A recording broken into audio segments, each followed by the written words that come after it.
Welcome to More Than Breaking Barriers podcast. Today I have myself a very amazing guest, Kamshuka. Hello. How are you today? I'm good. How are you? I'm okay. This guest is not a new guest. I've known her for a while. But yeah, let's get to know her together again. So, Kamshuka, tell us about yourself. Kindly tell us about yourself. Just a brief introduction about who you are. Absolutely. My name is Kamshuka. I am an author. I just released my third book. I'm an international speaker and I'm a wellness coach. Okay. Yeah. So when you say wellness coach, what does that mean? It means that I focus on the well-being of our emotions, our minds, and our bodies. You know, I'm really all about how we take care of ourselves and how we show up in this world. And that's where our wellness begins within ourselves and how we see ourselves. Mm-hmm. That's what I mean. Okay, because I wanted to ask, what's the role of a wellness coach? But it feels like you, as I did, but you can still expound for people who don't know. For those of you who might not know what's the role of a wellness coach. Absolutely. So as a coach, I'm literally your cheerleader. I'm your coach. I'm here to guide you and cheer you on the journey of wellness. All of us have a journey that we're on. Some are on a healing journey, some are on a wellness journey, and sometimes they're very different from one another. But, you know, as we develop and as we get better with ourselves and want to be the best versions of ourselves, we are constantly challenging ourselves to be better than yesterday. So I come along and I'm your cheerleader. You know, I'm here to coach you and to really I'm a listener. I listen a lot and I hear the root of where you're coming from. And I provide advice, tips, and really I live a life that's based on wellness. Wellness is my birthright. So I can only tell you from my experiences. So I'm your cheerleader. Well, this is her birthright. Like that. There you go. I like that. Another question I had for you is, what's your understanding of, because we talked about wellness and well-being, what's your understanding of mental health? Well, wellness is, it's very attached to your mental well-being. And when I think of mental health and emotional health, they are all together for me. There's different versions, there's different types, you know, from illness to just even being a place where you feel stuck. Sometimes our minds won't allow us to think beyond the circumstance. So what are we doing about where we are? Are we making goals to move forward? You know, do we need support with your well-being and mental health? Sometimes it's more than just the self-talk. Sometimes it's more than motivation. Motivation will only take you so far. A lot of times you need support. You need someone to guide you, someone to walk alongside you. And so my understanding of mental health is based on how our mind processes the healing, processes the traumas, sometimes even processing what we've gone through that we can't speak about, that we don't even know. And, you know, it can cause you to be stuck sometimes. And it could show in your body because a lot of times what we're going through will show in illness in our bodies, you know. It could be something with your gut or your mind, headaches, or just sickness has a way of showing up. And sometimes it's just a deeply rooted trauma. A lot of times it could be because you're not given the opportunity to speak and you've lost your voice, you've lost your opportunity to speak on something. So my understanding of well-being is very much related to how we take care of ourselves, but needing the support. Okay, so that's very enlightening. So because this is specifically a podcast that's about empowering young women, especially those in Africa, specifically Uganda, where I'm from. I would like to know what are the specific challenges African women in general face in navigating mental health services in Africa or in the African community. Like, besides the services themselves, like therapy, what are those challenges that even in that community we face as African women when we're trying to navigate our mental health? Well, a lot of times as African women, we're silenced when we're struggling with our emotions, and struggling to understand what's happening. You know, a lot of things are passed down generations, traumas are passed down, a generational curses and things like that. We just keep repeating a cycle. So as African women, there's a lot of silencing when it comes to our emotional well-being. And, you know, we carry so much. We carry the families, we carry our communities, we carry everything. Nations, you know, and when we're not able to have that opportunity to speak on something, there are times when you even realize you're not the only one. So a lot of times when it comes to us, we're in rooms where there's so many women who have faced the same thing. Our mothers have faced the same thing. Like there's generations past ourselves who have kept on repeating the cycle. And so when we now understand that we can break those cycles, we can speak, you know, we can open up a conversation, I think that really heals how we do in our workplaces, in our personal lives.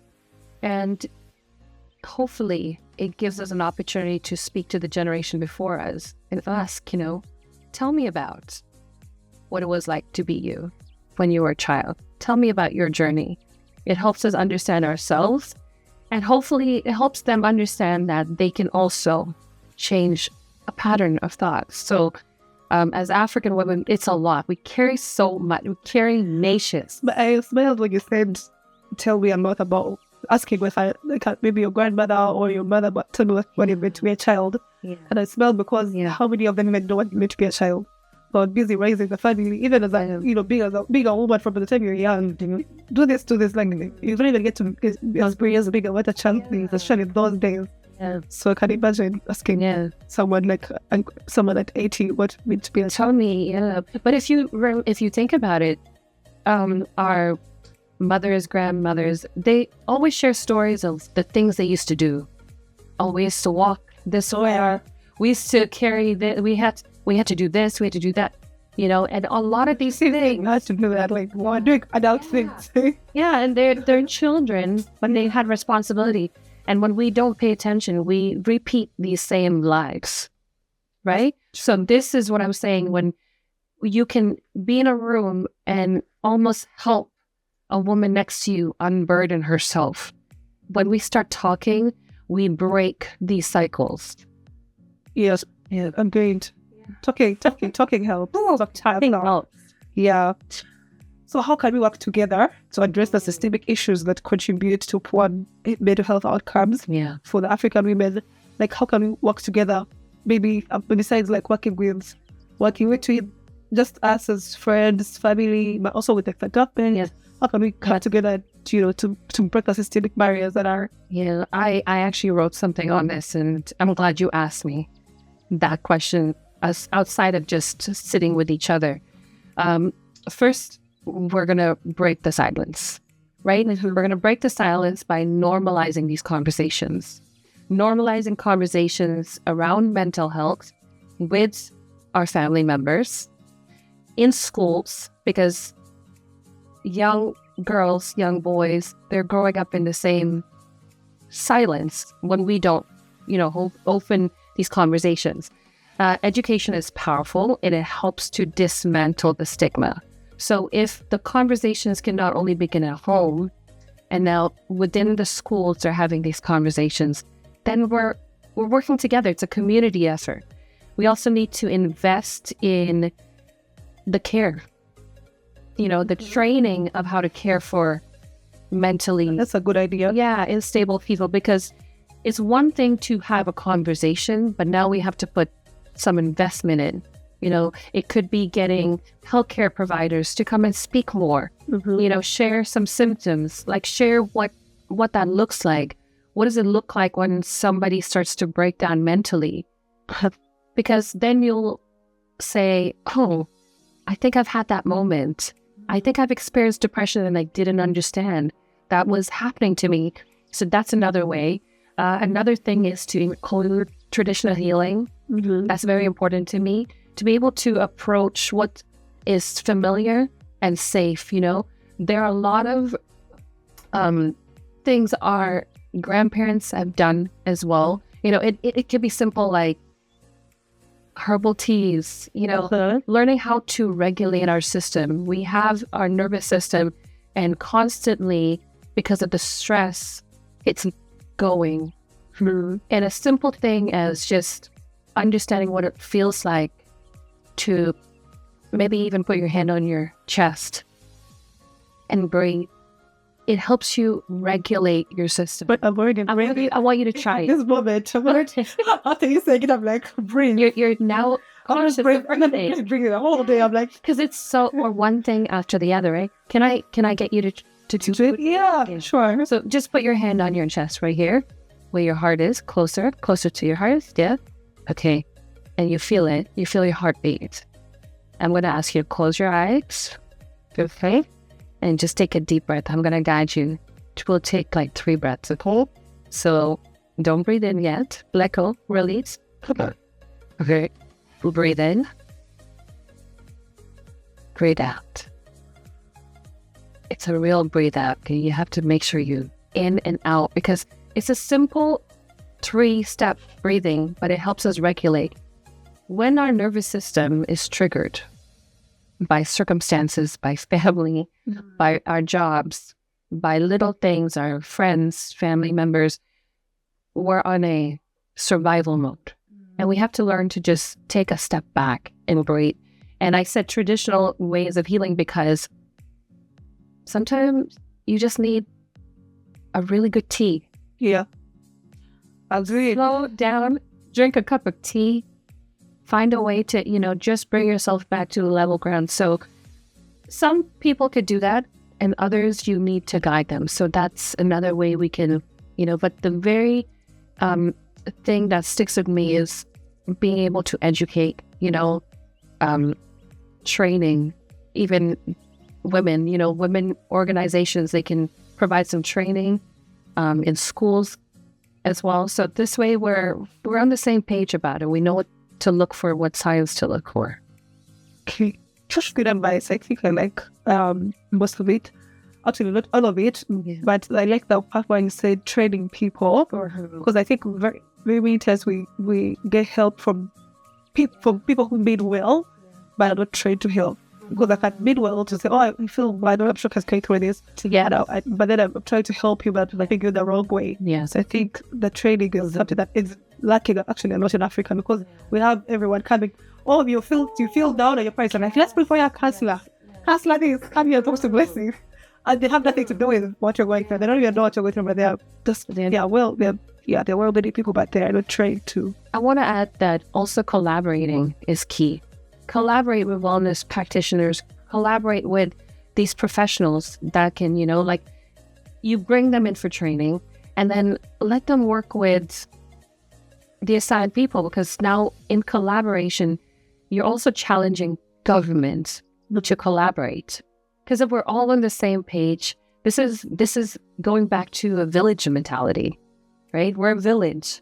We want to be well, because when we're well, our families are well, our workplaces are well, our jobs can be well. So if the individual is not well, we cannot produce good well-being. Yeah. All right. Finally, what tips and advice can you specifically dedicate or give actually to African women and girls on how to navigate mental health and well-being? What are those 2 tips, 3 tips that you could give? That he has refused. And I'm saying why I said African girls and women, because they're what's happening, where we come from is actually different. The things that affect people in Asia, whether it's in Africa, some things will be the same. Some things are the same, but some things are not the same depending on the demographics. So, very true. Yeah. I would start with, this is not a selfish moment. It's not selfish to take care of yourself. It's sacred. Because of how we're raised in a weird way to think it's selfish to put ourselves outside of how we're feeling and take care of everybody else. So the first thing I would say is give yourself permission to feel. So that's the first step. When you know that you don't have to be strong, it's okay. Sometimes we carry so much because, for instance, I'm the oldest and I've carried so much for my family, and you get worn out. You get very exhausted. So it's okay to give yourself permission to say, I don't feel strong. Actually, I don't want to be strong right now. I need to feel what I'm feeling, and my emotions are valid. That means I need a pause. So allow yourself permission to feel. Create spaces for self-care. And that's not just, taking a nice bath, getting your nails done. I'm not talking about that. I'm talking about create space within your home or wherever you are. Sometimes you like go to the park just to meditate. You like to journal. Create space in your day, in your room. This is my journal. I'm going to journal at this time. Create space where you're constantly allowing yourself to take care of yourself. Walks, not the ones you do with others because we're talking and we enjoy talking, but the ones that you go by yourself in just your own thoughts. For some people, it's different. Some people like dancing. Maybe that's how you take care of yourself. That's your self-care. So allow yourself to create space for that. Speak up and seek support. It's okay to say, I don't have this. I need help. It's not weakness. Your strength, the real strength, is in those moments when you ask for help. What looks like weakness is actually strength. And if we don't see ourselves as valid, if we don't see ourselves as, I'm here to take up space and I need to be well, then we won't see ourselves enough to say, I need help. And it's okay to ask for help. It's okay to ask for support. But don't be afraid to speak up. It's okay to say, it's just not a good day. I'm not happy. Yeah. It doesn't matter how happy you look or how beautiful you are. It has nothing to do with it. I could be smiling and still tell you I'm having a really bad day. Or it's just not going the way I wanted to go. I just wanted to, how do we get this day? How do we wrap up this day? Yeah. I just want to go to bed and wake up tomorrow. So speak up and ask for support. Okay. Thank you so much. It was really nice having you. Hope to have you again next time. As always, thank you so much for making time for me. Because this is the first time you met here. Yeah. So looking forward to, connecting more. Thank you.